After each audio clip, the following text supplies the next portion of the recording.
Christian parenting.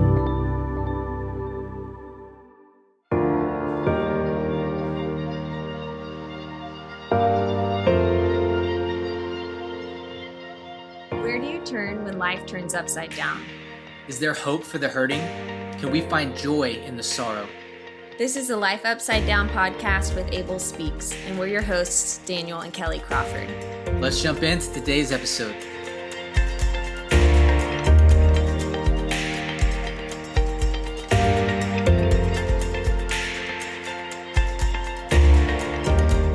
All right, I am excited to introduce the couple that is joining us today is Jacob and Melissa Robinson. They live in Katy, Texas with their two children, Pierce, who is 5, and Annie, who is 11 months.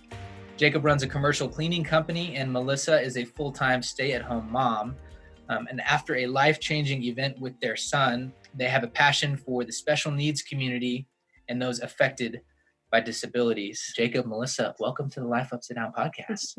Hey, thank y'all for having us. Yes, we've been looking forward to it. All right. And so to just address how, we got in touch really starting 10 years ago, Jacob, very loosely, we overlapped at A&M kind of sort of quickly with like literally dozens of mutual friends. I remember you because you played the small role of student body president at one point while I was there, which I just decided not to run. And so appreciate that.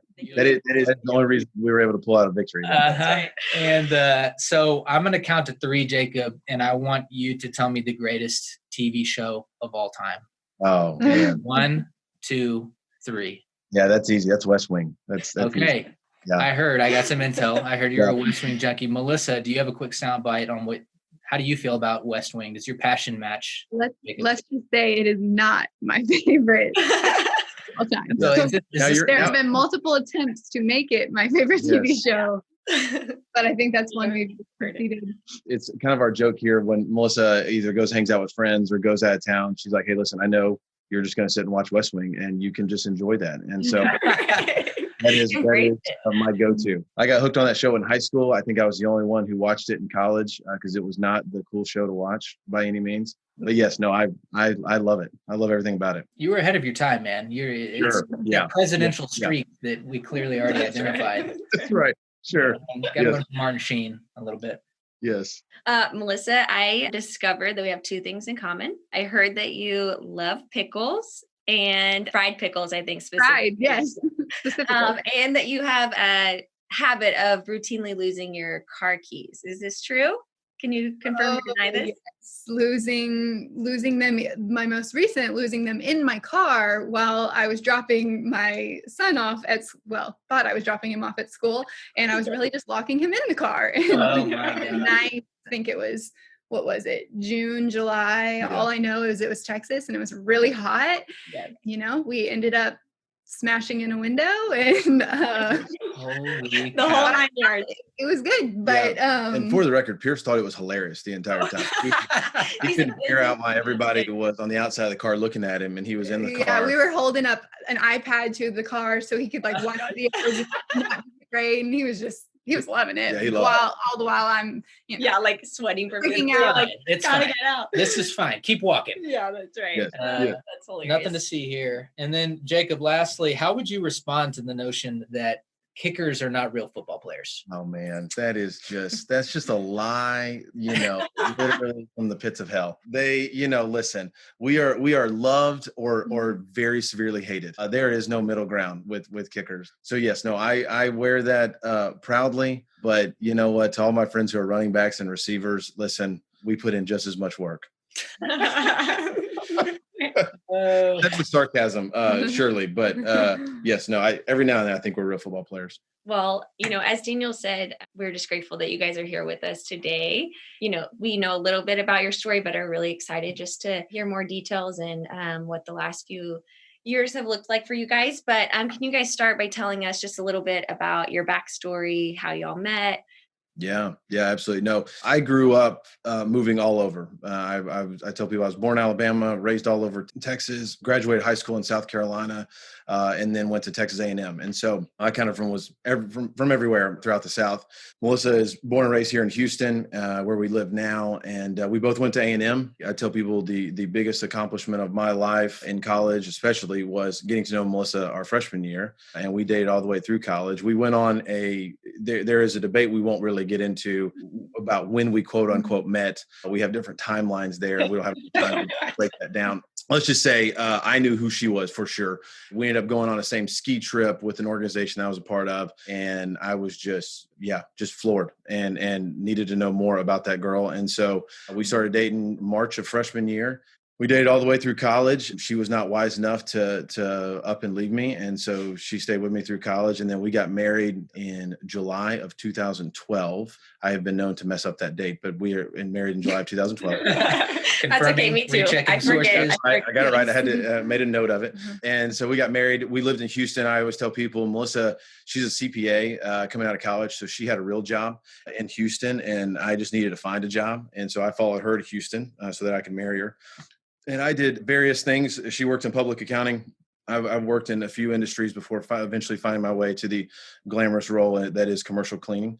And so we were married 3 years before Melissa got pregnant in 2015 with Pierce. And so we were college sweethearts, if you will, and have just been together since 2008. Yeah. So long time. Yeah. Yes, that's great.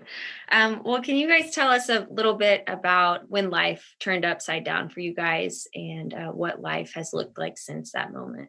Yeah. So in May of 2015, our son was born, Pierce, and Pierce was born completely normal, completely healthy. It was a great pregnancy. I mean, it was a great pregnancy for me. I didn't. Sure. He was born completely normal, and life was normal for us. And he developed, and he was a great baby, and he's funny, kind of hit all the normal milestones that you'd want your little kid to hit. And life was just going great, and life was completely normal. And then Pierce was 21 months old, February of 2017. And on a Wednesday, kind of Tuesday, Wednesday, he started getting sick, but nothing out of the norm for a little kid. Just kind of thought it was a cold or ear infection or some virus of some sort. And so on Thursday, Pierce got a little bit worse, and then kind of got a little bit better. Just so really kind of reconfirming what we thought of, like, this is just a little kid illness, no big deal. We'll be out of the woods in 24 to 48 hours kind of thing. Thursday evening, spiked a fever. So on Friday, Melissa took him to the doctor, and they said, "Hey, listen, he just probably, got some infection of some time. He'll be fine." Friday afternoon, Pierce just continued to get worse. And on Saturday morning, on February 4th of 2017, he was sleeping later than normal. And so Melissa, with that mother's intuition, said, I'm going to go in and check on him. At that point, essentially discovered him almost unconscious completely. Eyes rolled back in his head and was limp and didn't really know what was going on.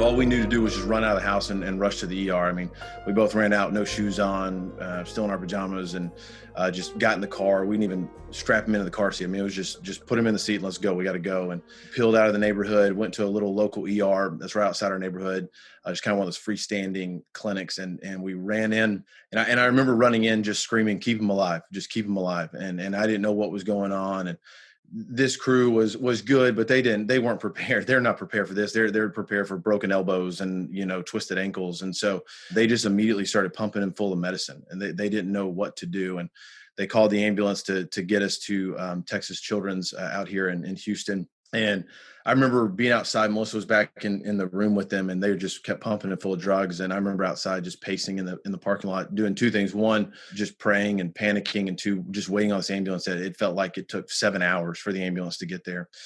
Ambulance shows up. They take us to Texas Children's West Campus and roll us back into the trauma room. They took us back to do a CT scan because they couldn't figure out what was going on.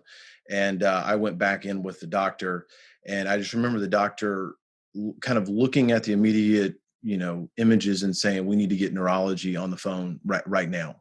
What I will have eventually learned later on is I was able to pick up when doctors are a little bit panicked. And in that moment, he was definitely very worried about what was going on. So they called an ICU transport team to come out and get us from West Campus to take us down to the Med Center, which is the mega hospital of Texas Children's. And this is kind of what I refer to. They're called the Kangaroo Crew. I refer to them as SEAL Team 6. If you're at Texas Children's, you're already dealing with the best of the best. But if they have to call in the Kangaroo Crew, you've bumped it up a notch in seriousness. And so those individuals came and transported Pierce down to the Med Center. What I would later learn is one of the transport nurses had said, hey, I wasn't, because Melissa got to ride with him in the ambulance and I had to follow another car. And he would later tell me that he wasn't sure that I was ever going to see Pierce alive again. He didn't know if he was going to make it all the way down to the Med Center. And at this point, we still have no idea what's going on. We have no clue why he's this way, why he's essentially dying in front of us, and the doctors can't figure it out. Long story short, rushed us into the ICU and they diagnosed him with bacterial meningitis, and they were able to diagnose him pretty quick after they did a spinal tap. And we were there on that Saturday. Kind of fast forward on that Sunday, it was Super Bowl Sunday here in Houston. I will not forget that. It was a very interesting weekend here in Houston. And I remember the doctor coming in saying, hey, he's doing a little bit better. He's doing a little bit better. We're not sure why he's doing a little bit better, but hey, he's looking good. And they had gotten him stable, and he was, he definitely wasn't awake by any means, but he was stable. And then on Monday, they came in and said, hey, listen, I think we're going to be able to transfer him out of the ICU. He looks like he's on the up and up, and we can't really explain it. I mean, he has a pretty bad case of it, but all signs are pointing to up from here. I remember, I don't know why, God places different conversations at different times. And I remember looking at one of the doctors, and I just kind of point blank asked him, I said, you think we're out of the woods? You think we're going to be fine? And he goes, I don't think you're out of the woods yet. I think it's going to get a little bit worse before it gets better. And I remember being like, well, that's a Debbie Downer. That's not the comment I was looking for there. And, but that's always just kind of stuck with me. And so transport us out of the ICU, take us into a normal room. Monday, Pierce was doing okay. Tuesday, he got a little bit worse. And late Tuesday night, we woke up about 2 a.m. and Pierce was just stiff as a board, having seizures, just having seizure after seizure after seizure. And they rushed us back down to the ICU. They couldn't break the seizures. They couldn't get him under control. He seized for what would be about 12-ish hours straight, constantly seizing. And they just kept pumping him full of drugs to try to figure out how to break the seizures. And our doctor came and said, listen, if he seizes one more time, we're going to put him into a coma. Not a few minutes after that, he had another seizure. And so they put him into a coma. Pierce was in a coma for 12 days. And on February 9th, they called Melissa and I back into a room and with some of our family and some of our friends. And they had done an MRI and said, hey, listen, here's what we know about his brain. He has a severe illness going on. It's not good. And what we can predict now is probably he will never walk again. He will probably never talk again. He will probably never eat normally again. He probably will have no emotional intelligence. It's not going to be good. And you'll need to start wrapping your mind around that now. And so time just progressed from there. We were, like I said, in ICU for quite a while. Ultimately, we were at Texas Children's for 75 days that year before we were released. And when we were released, we didn't know what to do, and we had no clue where to turn. We had a severely special needs kid on our hand. We had a kid who was no longer talking to us. We had a kid who was just starting to learn to eat again, just starting to learn to move his limbs again. And as the few weeks went on after that, we noticed that Pierce was not really responding to anything. And so we went in and got him tested, and we learned that he was now also profoundly deaf in both ears. One of the side effects of meningitis is you lose your hearing. And so he's profoundly deaf in both ears. And so now we have severely special needs kid that's nonverbal, deaf. And this has all happened in a little over 75 days. And we have no clue what to do, no clue where to turn. We at one point thought we needed to move to Austin to enroll him in the deaf school. So we got ready to move to Austin. Come to find out that wasn't the right plan. It was just a whirlwind of a few months, and our life, no pun intended, got completely turned upside down, and it was just chaos. I mean, it just hits you right in the face. And so, kind of fast forward now, Pierce is he's a miracle child. I mean, he's alive, which is still blows a lot of our doctors' minds. Relatively speaking, he's doing phenomenally better than they ever predicted. He does walk around. He has incredible emotional intelligence. He thinks things are hilarious. He knows who we are now. There was a time period where he didn't know who any of us were. He loves his family. He loves his grandparents. He is nonverbal. We don't think we'll ever hear him talk again. He is deaf. He does have one cochlear implant for his right ear, so he can hear to a degree. He is epileptic. He has about 50 plus seizures a day still that we're battling. He's, going to be confined to a wheelchair as he gets bigger. And he has the mental capacity of around a 1-year-old-ish. And so, there is a ton to be happy about and ton to be thankful for. However, we have a severely disabled a kid that has special needs that is going to live with us for the rest of his life. And that was not what we thought was going to happen when he was born by any stretch of the imagination. So in a really long-winded answer to your question, that is Pierce's story of how he got sick and where we're at today.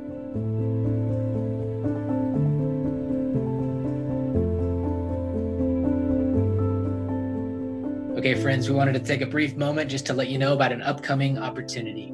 Parents feel the pressure to parent well, but life, especially right now, makes that hard. So this is why we're so excited to announce that we will be speaking at the online Perfectly Imperfect Christian Parenting event on October 23rd and 24th. This completely digital event was designed for parents like us as a time to set aside perfection and receive the practical and spiritual help we need in an easy and accessible digital format that we're so excited to be speaking at.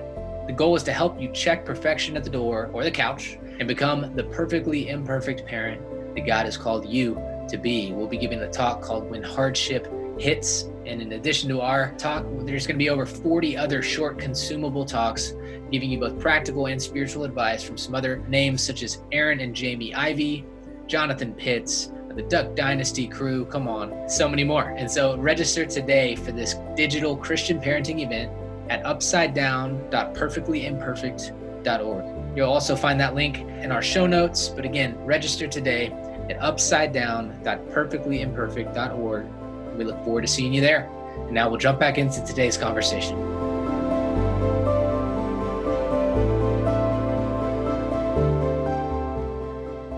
Spiritually speaking, this idea of, God, our Father in heaven, and he loves us. He's for us. He's with us. Circumstances and life turns like the ones that you guys have described can create a bit of a wrestle there. And so to the extent that, you're able and willing, we all just share a little bit of what has that wrestle looked like just in your walks with God, and from a faith standpoint, as you've been walking this journey, what has that looked like for you guys?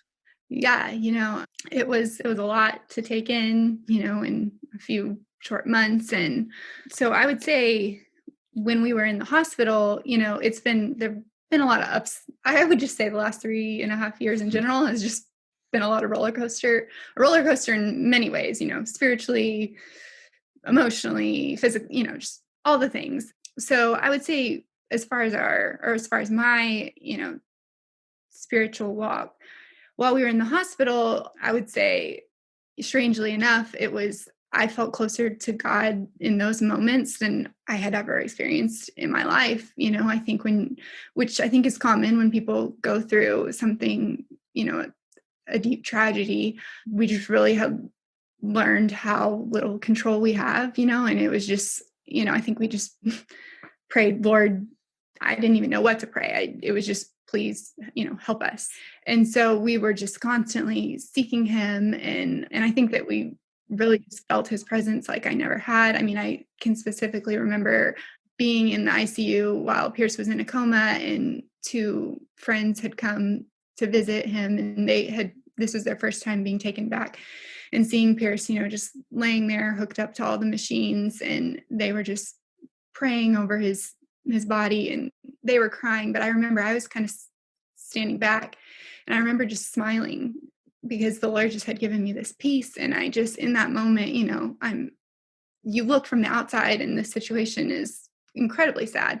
But in that moment, it's a peace that I remember to this day. I'll remember the rest of my life. The Lord just telling me like, it's going to be okay. And even in that moment, I think I knew not necessarily it's going to be okay. Like, oh, Pierce is going to walk again and everything's going to go back the way that I would want it to. It was more just a piece of like, I'm with you. I'm in this. And and I'm going to be here. And so those moments in the hospital really helped just strengthen our faith. But then when we got home and kind of, the reality set in, like, wow, this is a completely, our world was literally turned upside down.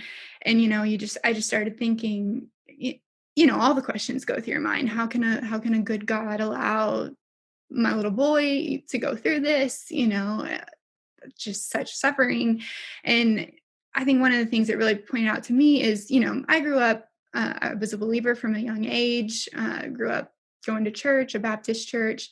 And, I would never say that I believed in the prosperity gospel by any means, but it was, after this happened, I think I really kind of had to reassess what do I think about God. And when I did, I think, deep down, I think a part of me thought, if, I went to church, I love the Lord, I read my Bible, I, checked all the boxes, I did all the things that sometimes I think the lie that you think, oh, if I do everything right, then, I'm going to have the good marriage, I'm going to have the perfect kids and the great house and, life. We all build what we think our life, hopes and dreams, what we think our life will be like.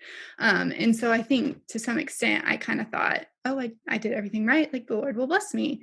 And so there was a period where I had to kind of wrestle, with that, like, this is not matching up, God. But I think that it was in that wrestling and, when you actually read the stories of the Bible and, from Jesus himself, he says, in this world, you will have trouble, but take heart, I have overcome the world.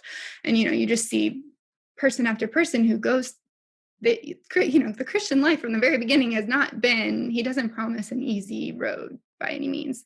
And so I ultimately took comfort in that and, just knowing that he is with us in it. And so, I mean, it's still, there are still, we both, I think, have wrestled with, why do you allow this happen? And I think where I have gotten, or what helps me is, we may never know why, just learning to be okay with that and seeing that there is still good that can come out of hard situations. Yeah. I think that's really, there's like this tension that we like sit in, right? Because it is a lot of the things that you described are things that we can totally resonate with, sitting in the hospital with Abel or getting his diagnosis, like from the outside looking in, it's like, that's like most people's worst. If they could conjure up the worst thing possible, that's what it is, it's like our life basically. And so, but there were, so many moments that like the Lord showed up and we felt like the peace that you're talking about. And it really does like strengthen our faith and allows us for the next thing that comes, that's less than ideal. It's like, okay, I can look back and say, man, God was there and I know what that feels like. And so I can trust that he'll be here for the next, bump in the road. But also we always, say like, if we were God, we would write our story differently and Abel would still be here. And so I think there's just this tension of like this side of eternity that we have to like sit in, right? Of just like, man, we trust you and we know that you are with us and for us, but also we don't understand. And so, but I think like you said, we look back on that season with Abel too. And it's like, sometimes we like long to be back in that stretch, right? Just because there's such intimacy with the Lord that is almost impossible to replicate unless you're in the valley.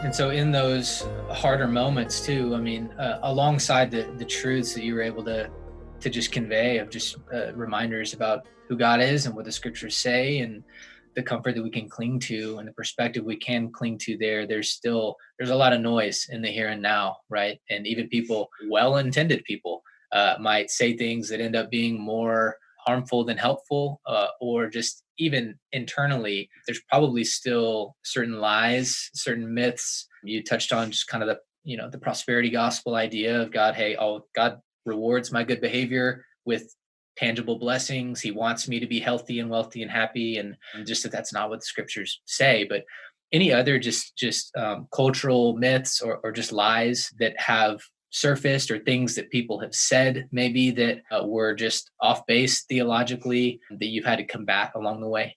Yeah. I think that's a good question. I tell people one of the things I take away from our time at the hospital was I think I became really aware of how good the devil is at his job, right? And I think I grew up with this idea that the devil works in big sins, right? This idea that I know I shouldn't, cheat on my wife. I know I shouldn't murder somebody. I know I shouldn't steal, like these big things, right? Versus these small things that creep into your mind that work a number on you, and all of a sudden you look up a week later and you're like, what has been happening mentally to me, or this idea that I believe this, or why am I so angry at this person or whatever. And I think the devil is just very good at his job at finding those tiny little pinpricks to push our buttons. And so I know for me, walking out of the hospital, one of the things was I became more aware of, wow, I know the devil works on me in those ways. And for us, some of the things were, in the hospital, and even, heck, I mean, even today, we can believe this lie that we didn't do enough, right? As parents, like our kid got sick and you didn't do enough, right? And that's just nothing but a lie. I mean, we've had doctors. I mean, I'll never forget. We've had doctors grab us by the shoulders when we're in the hospital and say, "Listen, this is not your fault. You need to know that. Like, you did everything you possibly could." Pierce, and for those of you listening, Pierce was vaccinated for meningitis. We did all those things that what you're supposed to do to prevent these bad things from happening.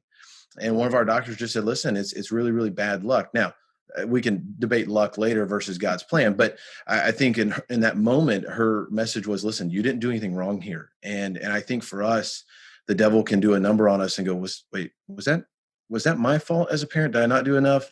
Another lie is, what sins do I have in my closet that I have not repented for? Or, did I do this to him? I remember not sitting, looking at him when he's in his coma, wondering, did I do this to him? And I don't think that's necessarily true either. I know somebody told us about, John 9 is really, Melissa and I cling to John 9 a lot. And this is Jacob's paraphrasing for everybody. The disciples, there's this blind boy, and the people ask him, whose fault is it that he's blind? Is it his sins or is it his parents' sins?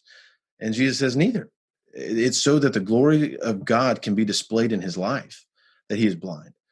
And I think that, I think that's Pierce's story. It's not my fault. It's not Melissa's fault. It's surely wasn't Pierce's fault. And it's so that the glory of God can be displayed in his life. Now, saying that, do I like that that's how God's glory has to be displayed in his life? I would be lying to you if I said every day I wake up and I'm like, yes, I'm pumped that that's how God chose to display his glory. But listen, that's how God has chosen to display his glory. And he is doing it. I tell people he's doing it through a boy who is nonverbal and is deaf. And he is telling his good story through that little boy better than I can through the spoken word. And so those are, yeah, absolutely. I think when you're going through one of these seasons, and maybe you're going through a good season, you can be tempted to listen to false lies throughout those times for sure. And then he just, man, God love them, friends, loved ones, whoever it is, offering words that might, they see as encouraging or comforting or whatever it is, but that ended up being more harmful than helpful, or maybe just kind of weird, but any just tidbits of theology that felt off base and kind of stuck out to you in that way that maybe you'd be open to sharing and people can learn from. Yeah, no, I joke. I have a note on my phone that I'm one day going to release a book that's like the 10 dumbest things Christians say to other Christians. That would be very useful. And just like, hey, before you talk to somebody, make sure you don't say one of these 10 things. And I think it's people have heard it before, but I mean, I really do think it does more harm than good when people say, God doesn't give you more than you can handle. Listen, God chose y'all. He doesn't give you more than you can handle. And I don't know if he just swung and missed, but I'd call baloney to that, because he gave us more than we could handle. And there are days that is more than we can handle. And I think if God didn't give us things more than we can handle, I'm not sure why I would need him or faith, frankly. If it was everything that I could handle it on my own. And I would do just that, because I'm a sinful, prideful human, and I would do that. And so I just don't think that lines up, right? I think Jesus himself asked God if the plan could change, and before he was nailed to the cross, and just said, listen, is there any other way that this could go down? And God said, no, it's got to go this way. And I think in that moment, like, Jesus is saying, listen, this is more than I can handle right now. And so I just don't know I know where it comes from. I understand where the mix up happens. I think God gives us more than we can handle so that we can rely on him. I think it's just that simple. I really, really do. And so I think those are things that we constantly heard of. Hey, listen, you two were chosen for this. Maybe so, but that still doesn't mean that we can handle it on a day-to-day basis if we don't go before Jesus and lay it at the bottom of the cross every single day, hour by hour, sometimes minute by minute, and just say, I can't literally do this. And so I think that's exactly where God wants us to be a lot of times. Preach, brother.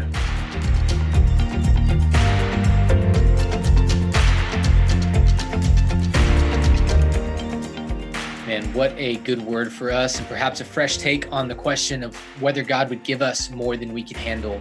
And it feels like Jacob's perspective would imply a lack of love from a heavenly Father, but I think his point is that one of the kindest, most loving things that God could do for his children is to allow us to come to the end of ourselves and into a place of humble dependence and reliance upon him and him alone. Just such a countercultural idea this day and age of self-reliance and pull yourself up and all that, and yet just such a profoundly biblical idea that we got to listen to there.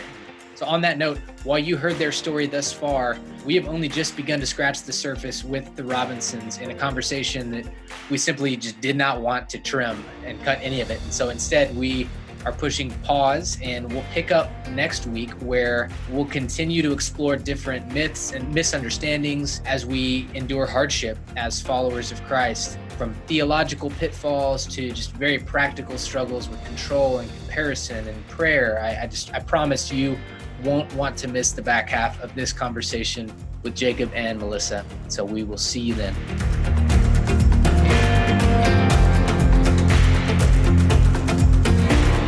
This has been the Life Upside Down podcast, powered by Christian Parenting. Our vision is that every parent and every person might experience hope and joy even in the midst of sorrow. If you found today's content helpful, we'd invite you to pass it along to a friend who might be encouraged as well. You can find us at christianparenting.org/lifeupsidedown, and we hope you'll continue the journey with us in the weeks to come.